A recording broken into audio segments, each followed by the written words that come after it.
ഈ തെരഞ്ഞെടുപ്പ് വന്നപ്പോഴാണ് ഉമ്മൻചാണ്ടിയുടെ അഭാവം ഫീൽ ചെയ്യുന്നത്. അത് നികത്താനാകാത്തൊരു വിടവ് തന്നെയാണ്. ജീവിച്ചിരുന്നപ്പോൾ ഉമ്മൻചാണ്ടിയുടെ മഹത്വം ആരും വേണ്ടതുപോലെ മനസ്സിലാക്കിയില്ല.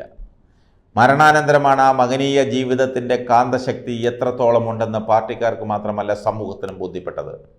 അന്യജീവനുതകം വിധം പൊതുജീവിതത്തെ എത്രത്തോളം സർഗാത്മകമാക്കാമെന്ന് അദ്ദേഹം തെളിയിച്ചു കഴിഞ്ഞു. ലാളിത്യത്തിൽ നിന്ന് എത്രമേൽ ഔന്നിത്യം സൃഷ്ടിക്കാമെന്നും നമ്മെ പഠിപ്പിച്ചു. അവസാന ശ്വാസം വരെ അദ്ദേഹം കർമ്മനിരതനായിരുന്നു. വിസ്മയാവകമായ കർമ്മധീരതയാണ് അദ്ദേഹം പ്രകടിപ്പിച്ചത്. പ്രചോദനാത്മകമായ ജീവിത ചരിത്രമാണ് ഉമ്മൻചാണ്ടിയുടേത്. അദ്ദേഹത്തെക്കുറിച്ച് നിരവധി പുസ്തകങ്ങളും ഇതിനകം പുറത്തു വന്നു. അക്കൂട്ടത്തിൽ വേറിട്ട് നിൽക്കുന്ന പുസ്തകമാണ് രാജർഷിയായ ഉമ്മൻചാണ്ടി. ഉമ്മൻചാണ്ടിയെ അടുത്തറിയാവുന്ന എഴുത്തുകാരൻ ഡോക്ടർ എം.ആർ. തമ്പാനാണ് ഗ്രന്ഥകർത്താവ്. രാജർഷിയായ ഉമ്മൻചാണ്ടി എന്ന ഒന്നാം അധ്യായത്തിൽ തന്നെ ഉമ്മൻചാണ്ടിയുടെ സവിശേഷമായ വ്യക്തിത്വത്തിലേക്ക് വിരൽ ചൂണ്ടാൻ ഗ്രന്ഥകർത്താവിന് കഴിഞ്ഞിട്ടുണ്ട്. എൻ്റെ പുസ്തകം ജനക്കൂട്ടമാണ്. സാധാരണക്കാരുമായി സംസാരിക്കുമ്പോഴാണ് ഓരോ പ്രശ്നങ്ങളുടെയും പിന്നിലെ രഹസ്യങ്ങൾ മനസ്സിലാക്കാനാകുന്നത്. പുസ്തകം വായിച്ചാലൊന്നും അത്ര അറിവുണ്ടാകില്ല. പൊതുപ്രവർത്തകൻ്റെ ഏറ്റവും വലിയ സ്വത്ത് ജനങ്ങളുടെ വിശ്വാസവും സ്നേഹവുമാണ്.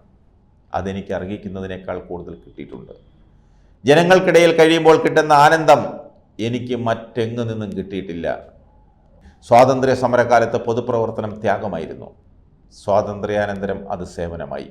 രാഷ്ട്രീയം ഇന്ന് പലർക്കും ഒരു പ്രൊഫഷനായി. അത് ജനങ്ങളുടെ വിശ്വാസം തന്നെ നഷ്ടപ്പെടുത്തും. ഗാന്ധിജിയെ പോലെ സ്വജീവിതത്തിൽ തൻ്റെ വിശ്വാസ പ്രമാണങ്ങൾ എല്ലാം തന്നെ നടപ്പാക്കിയ പൊതുപ്രവർത്തകനാണ് ഉമ്മൻചാണ്ടി. അവരൻ്റെ ദുഃഖം സ്വന്തം ദുഃഖമായി കരുതാനുള്ള സന്നദ്ധവും കാരുണ്യവും അദ്ദേഹത്തിനുണ്ടായിരുന്നു. അതുതന്നെയാണ് അദ്ദേഹത്തിൻ്റെ വിനയത്തിനും ലാളിത്യത്തിനും അടിസ്ഥാനം.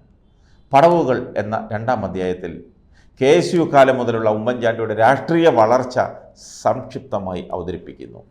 KSU നേതാവിൽ നിന്ന് മുഖ്യമന്ത്രിയായി വളർന്ന ഉമ്മൻചാണ്ടിയുടെ സംഘടനാ പാടവം സമരവീര്യവും ഉദാഹരണ സഹിതം ഇവിടെ അനാവരണം ചെയ്യപ്പെടുന്നുണ്ട്. നാടിൻ്റെ പുരോഗതിയിലും വികസനത്തിലും അതീവ ശ്രദ്ധാലുവായ ഒരു ഭരണകർത്താവിൻ്റെ ദീർഘകാല ദർശനത്തോടെയുള്ള പ്രവർത്തന രേഖയാണ് മൂന്നാം അധ്യായത്തിൽ പ്രതിപാദിക്കുന്നത്. വിഴിഞ്ഞം തുറമുഖം, കൊച്ചി മെട്രോ, സാമൂഹ്യക്ഷേമ പെൻഷൻ വർധന തുടങ്ങി സൗജന്യ നിരക്കിലുള്ള അരി വിതരണം, മദ്യവർജനം, ജനസമ്പർക്ക പരിപാടി എന്നിങ്ങനെ ജനോപകാരപ്രദമായ നിരവധി പദ്ധതികളും പരിപാടികളും വിജയകരമായി നടപ്പാക്കിയ ഒരു ഭരണകർത്താവിൻ്റെ കർമ്മധീരതയും ആത്മാർത്ഥതയും വിശ്വാസയോഗ്യമായി ആ പുസ്തകത്തിൽ അവതരിപ്പിക്കുന്നു. ജനസമ്പർക്ക പരിപാടിയിലൂടെ ജനാധിപത്യത്തെ അർത്ഥപൂർണമാക്കിയ മുഖ്യമന്ത്രിയാണ് ഉമ്മൻചാണ്ടി. ജനങ്ങളിൽ നിന്ന് 5 ലക്ഷത്തിൽ പരം പരാതികൾ നേരിട്ട് സ്വീകരിക്കുകയും അവയിൽ 3 ലക്ഷത്തിൽ പരം പരാതികൾക്ക് പരിഹാരമുണ്ടാക്കുകയും ചെയ്തതിലൂടെ അക്ഷരാർത്ഥത്തിൽ ജനകീയ മുഖ്യമന്ത്രിയായി മാറാൻ അദ്ദേഹത്തിന് സാധിച്ചു. ജനസമ്പർക്ക പരിപാടിയിലൂടെ UN പുരസ്കാരം വരെ അദ്ദേഹം നേടിയെടുത്തു. ഉമ്മൻചാണ്ടി ജീവിച്ചിരുന്നപ്പോൾ അദ്ദേഹത്തിനെതിരെ നിരവധി രാഷ്ട്രീയ ആരോപണങ്ങൾ ഉയർന്നു വന്നു. അത് പ്രതിപക്ഷത്തിൻ്റെ ഭാഗത്തു നിന്നായാലും കൂടെ നിന്നവരുടെ ഭാഗത്തു നിന്നായാലും അതിന് ഒരുപാട് ചരടുവലികൾ നടത്തി പലരും. രാഷ്ട്രീയമായി ഏറ്റവും അധികം വേട്ടയാടപ്പെട്ട ഒരു നേതാവായിരുന്നു ഉമ്മൻചാണ്ടി. കേരള രാഷ്ട്രീയത്തിൽ കോളിളക്കം സൃഷ്ടിച്ച സോളാർ കേസിൽ ഉമ്മൻചാണ്ടി ഇരയാക്കപ്പെട്ടു. എന്നാൽ അദ്ദേഹത്തിനെതിരായ കേസുകളെല്ലാം വ്യാജമായ ആരോപണങ്ങളായിരുന്നുവെന്ന് കാലം തെളിയിച്ചു. ഒരു കോടതി ഉമ്മൻചാണ്ടിക്കെതിരെ ഒരു തെളിവും കണ്ടെത്താനായില്ല. പൊതുജീവിതത്തിൽ അഗ്നിശുദ്ധി വരുത്തിയ ഉമ്മൻചാണ്ടിയുടെ സമഗ്രമായ വ്യക്തിത്വ വൈഭവത്തിലേക്ക് ഗ്രന്ഥകാരൻ കടന്നു ചെല്ലുന്നുണ്ട്. വേട്ടയാടപ്പെട്ട ജീവിതം എന്ന അധ്യായത്തിൽ സത്യസന്ധനായ ഉമ്മൻചാണ്ടിയുടെ പൊതുജീവിതത്തെയാണ് മാറ്റുരച്ച് നോക്കുന്നത്. ജീവിച്ചിരുന്ന ഉമ്മൻചാണ്ടിയേക്കാൾ ശക്തനാണ് മരണമടഞ്ഞ ഉമ്മൻചാണ്ടി എന്ന് ഗ്രന്ഥകാരൻ സ്ഥാപിക്കുന്നു. പുസ്തകത്തിലെ ആകർഷകമായ ഭാഗം കുഞ്ഞുഞ്ഞു കഥകളാണ്. ഉമ്മൻചാണ്ടിയുടെ സമാനതകളില്ലാത്ത ലാളിത്യം ഈ അനുഭവ കഥകളിൽ ഇതൾ വിടരുന്നു. നർമ്മത്തോടെ, ഉപായത്തോടെ ഏത് പ്രതിസന്ധിയെയും തരണം ചെയ്യുന്ന ഉമ്മൻചാണ്ടിയുടെ അസാധാരണമായ വ്യക്തിത്വം ഈ കുഞ്ഞു കഥകളിൽ പ്രതിഫലിക്കുന്നു. വിവാഹ ചടങ്ങിലും ആഘോഷവേളകളിലും പഴകിക്കേറിയ വസ്ത്രങ്ങൾ ധരിക്കുന്നതിൽ അദ്ദേഹത്തിന് ഒരിക്കലും അഭിമാനക്ഷതം തോന്നിയിട്ടില്ല. സന്ദർഭവശാൽ മറ്റുള്ളവരുടെ ഷർട്ടും മുണ്ടും ധരിക്കുന്നതിൽ യാതൊരു മടിയും അദ്ദേഹത്തിനുണ്ടായിരുന്നില്ല. KK വിശ്വനാഥൻ ഗവർണറായി പോയപ്പോൾ അദ്ദേഹത്തിൻ്റെ മിച്ചം വന്ന ഷർട്ടുകൾ അടിച്ചു മാറ്റിയ ഉമ്മൻചാണ്ടിയുടെ കഥ രസകരമാണ്.